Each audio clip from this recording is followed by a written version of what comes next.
Joining me now is Alexandra Kazarian. She is a senior trial attorney at Garagos and Garagos. Alexandra, thank you for being with me.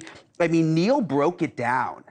They broke all the protocols, he said, that are standard on a Hollywood set. There's a chain of custody protocol normally where the gun is handed to certain people. There's an armorer at the beginning of the scene that would hand the gun to the actor, and then there's a different person who would take the gun away right away and would be checking the gun constantly. None of that happened according to the investigation that we have been able to do, Alexandra. Why wouldn't the judge allow those details to come in? What do you make of this ruling today? So the judge made it very clear in a ruling that there's a difference between Alec Baldwin, the producer, and Alec Baldwin, the actor. And that in the moment that this accident happened, Alec Baldwin was Alec Baldwin, the actor.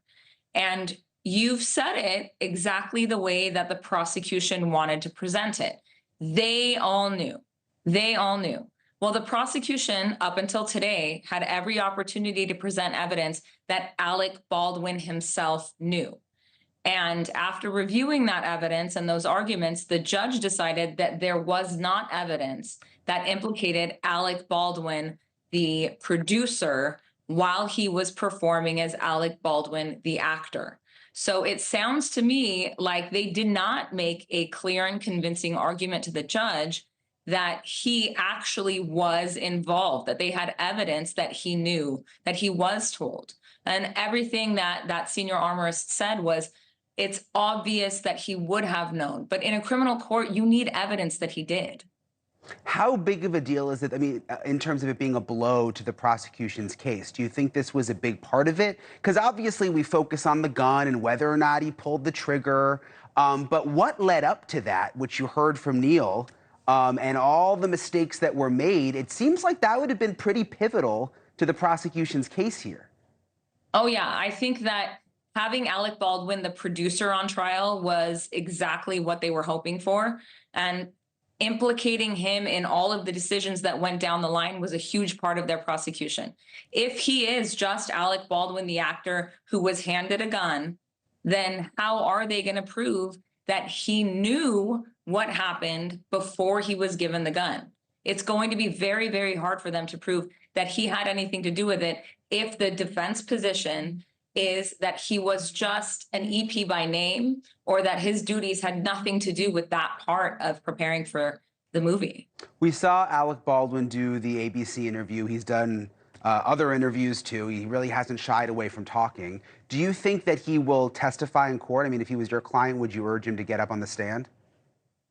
So when it comes to clients, you can urge them to do whatever they want. You can urge them to do whatever you want. You can give them all the advice in the world. But if you have a client who is like Mr. Baldwin and who wants to get his story out, he has that right to remain silent, and it is his and his alone. So the judge will take time outside of the presence of the jury to ask him specifically, not his lawyer, but him, Mr. Baldwin, do you want to get on the stand? So as an attorney, all you can do is advise your client.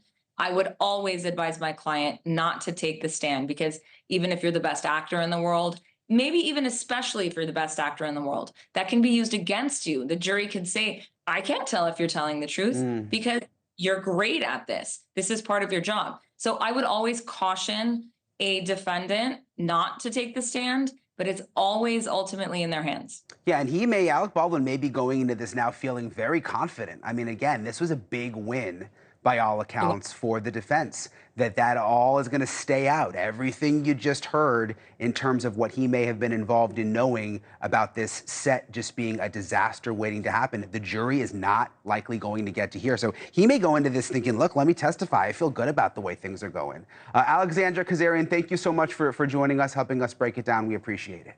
Absolutely. Thank you. Thank you for watching. Go to newsnationnow.com to find NewsNation on your television provider. And don't forget to click the red subscribe button below to get more of NewsNation's fact-driven, unbiased coverage.